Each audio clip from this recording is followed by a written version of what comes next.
guys, and welcome to another ASMR video.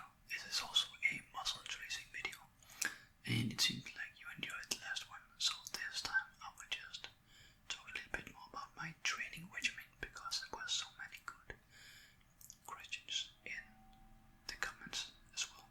So yeah, I will just be talking a little bit about my training routine and do's and don'ts, and then I will do some muscle tracing as well. Hope you enjoy.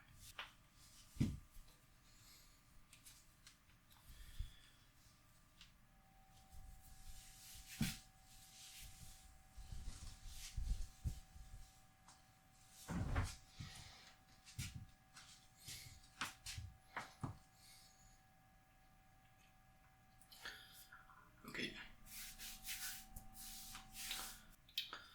So yeah, a lot of you guys actually asked for my training advice and what I do for training as well.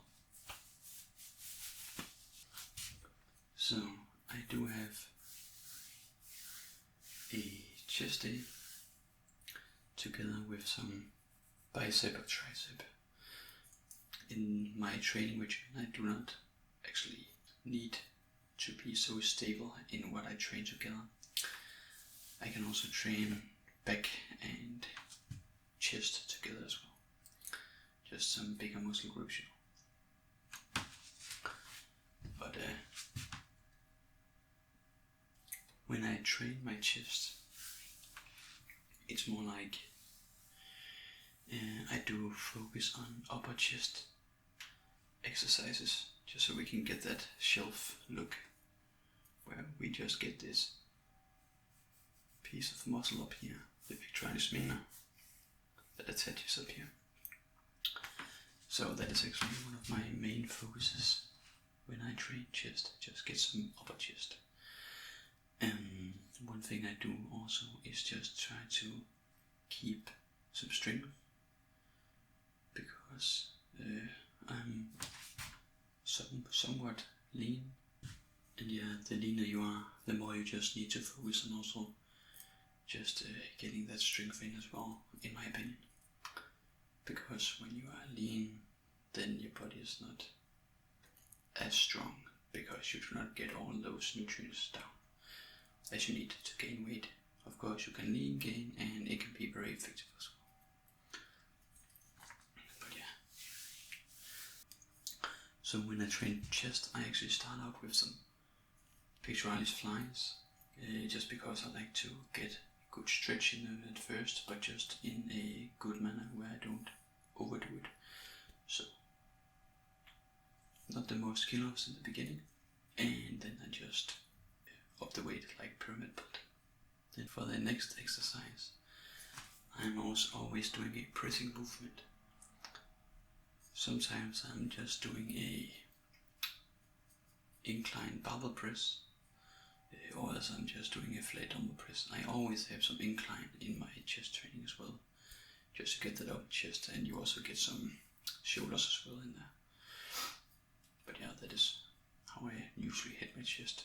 And when you are talking about hypertrophy, you know, like growing muscles, then we also need to talk a little bit about not the rep range, because the rep range in itself doesn't matter that much. More like how you train. If you train hard and you train smart, then you will grow, because you need to not get any injuries when you train, but you also need to stimulate muscle growth. And you do that by, with the last couple of reps, you can actually squeeze out. That is usually where the growth is happening when you are training. Then your muscle fibers will break, and then it will repair themselves again when you get some rest. So when we talk biceps and triceps,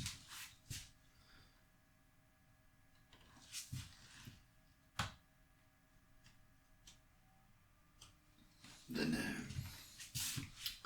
for biceps and triceps, I do like 3 exercises to each. In biceps, sometimes only 2 exercises. But yeah, I just want to hit the the short head of the bicep, and by that I will just do some normal dumbbell curls, and then I will also do some hammer curls as well. So just with the wrist like this and the wrist like that, then you can just hit both the long and the short head of the biceps as well. So that is actually usually just how I train biceps. When I train my biceps, I can also reverse curl, like take an easy bar, that is those bars that have those kind of curls on it. Then you grab it with your wrist, rotate it, so your palms are rotated in against yourself, and then you just curl them like this. Then you also hit a little bit more on the forearm as well, and I do like to have some forearm muscles as well, just so we can have a good synergy between biceps, shoulders and forearm. And when it comes to triceps,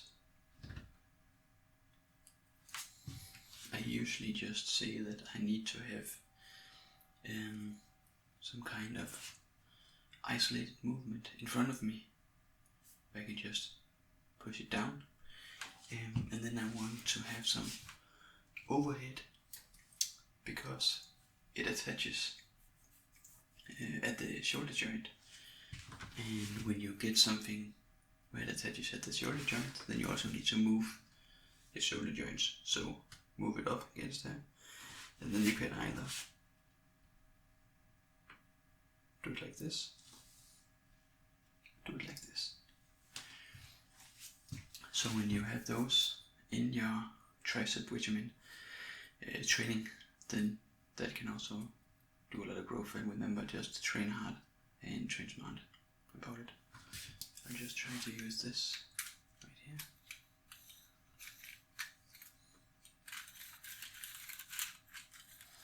And do some ab tracing. Yeah. I could be leaner, but it's okay.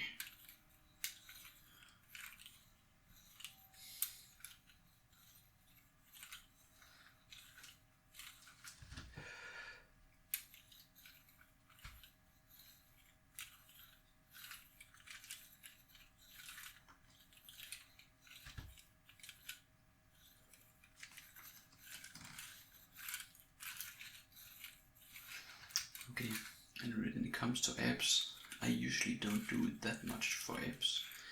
I can do some, on a daily basis I can do some.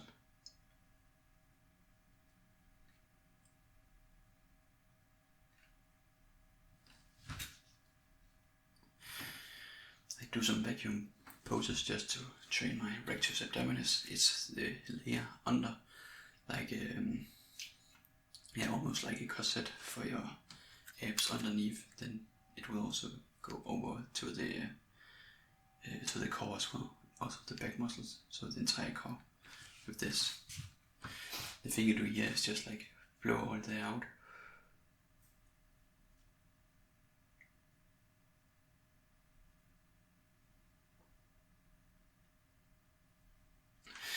And then just suck the stomach in, and then I just do some controlled ab movements as well when I do it, just to control my abs a little bit more freely, so it's not that hard. For the abs here as well, I always do a cable crunch, so just like a regular crunch where you just crunch down, then you are just in a cable machine, have some ropes up to the head, just go down and just do like a normal crunch. The good thing about that is that you can add more weight to that. So when you add more weight, then you also wanna do some more for hypertrophy, because abdominal muscles are muscles as well. So don't train them every day. If you train them every day, then they will not heal, then they will not rest. They need rest as well to actually grow, because it's muscles as well. The vacuum exercise you can do every day if you want to. It's not something that breaks muscle fibers, it's just something that trains the inner corset the requisite abdominus of your core as well. You can do that every day, but I don't do it every day because it comes very natural to me, so I don't have to do it that often. Something for the abs as well I do quite a lot is actually ab wheel. I do love the ab wheel just because it just needs you to control the entire core. So we just get the entire core with the ab wheel. We also get some shoulders. We get a good stretch. So we also get some upper pecs. And I just enjoy that exercise. It can be really tough, but I enjoy it quite a lot. And now for my favorite muscle group, the shoulders.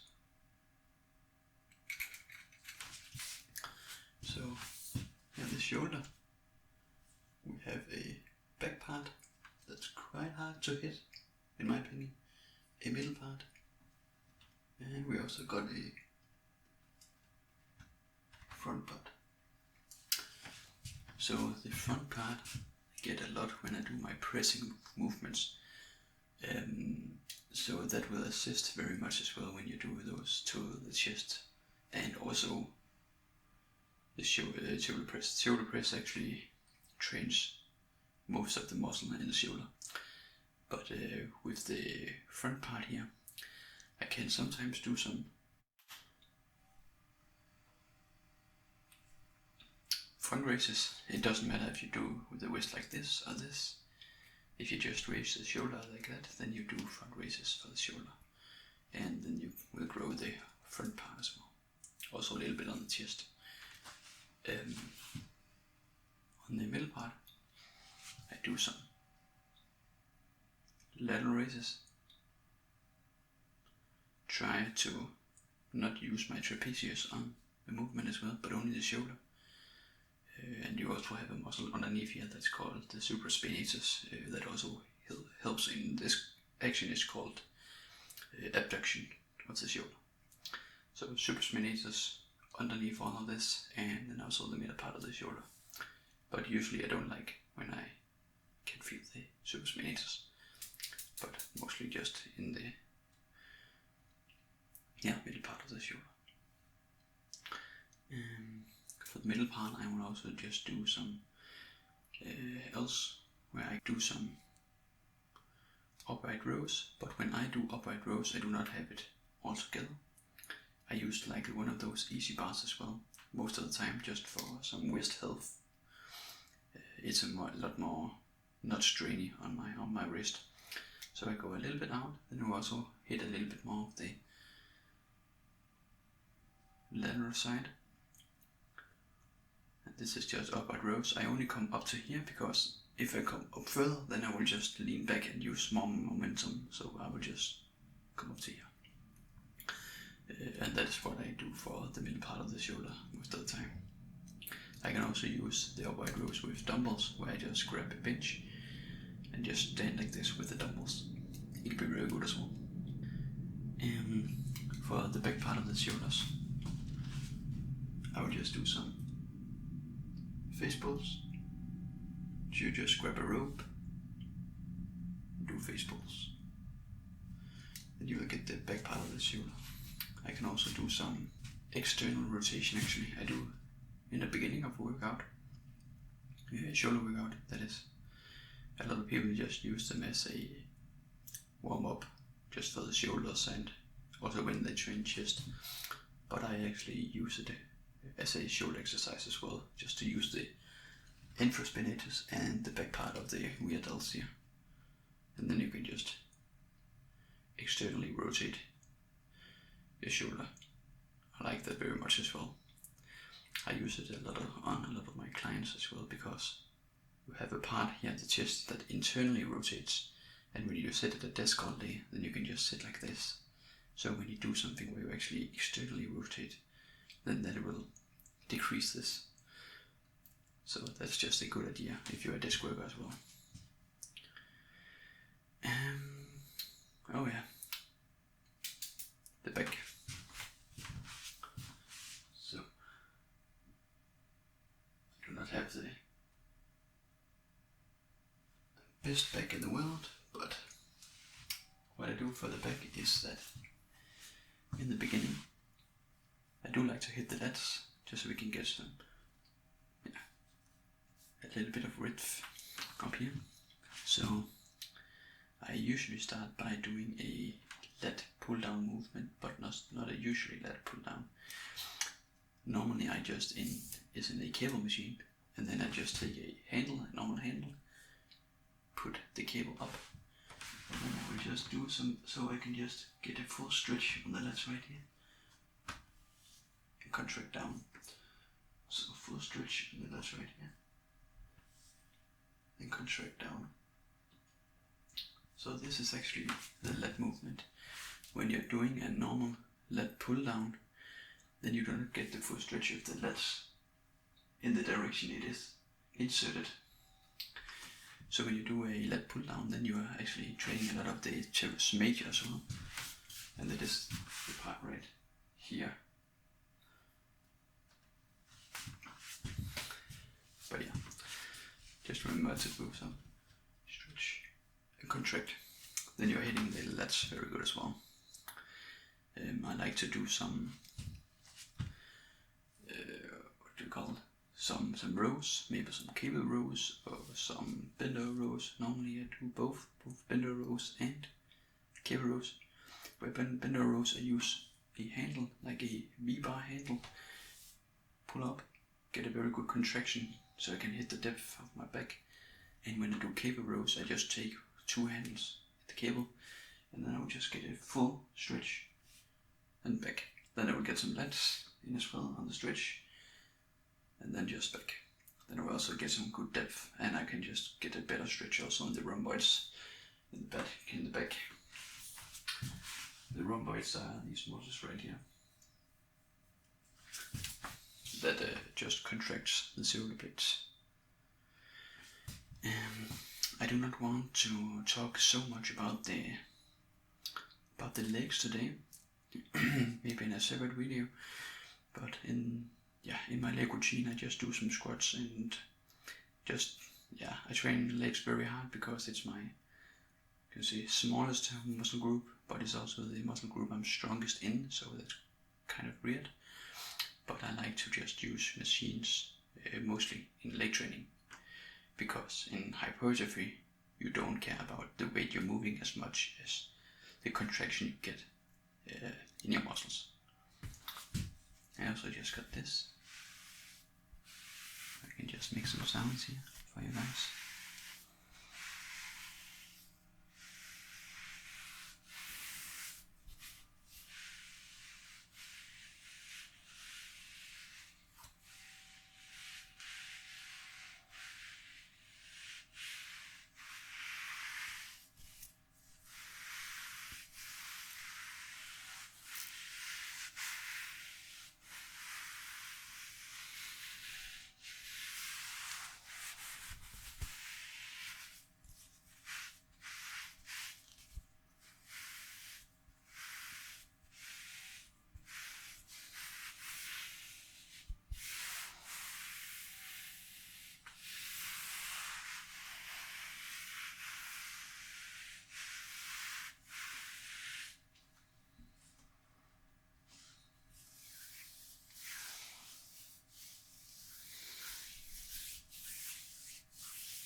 So I hope you enjoyed this video, and I do hope that you learned something from it as well. So good night and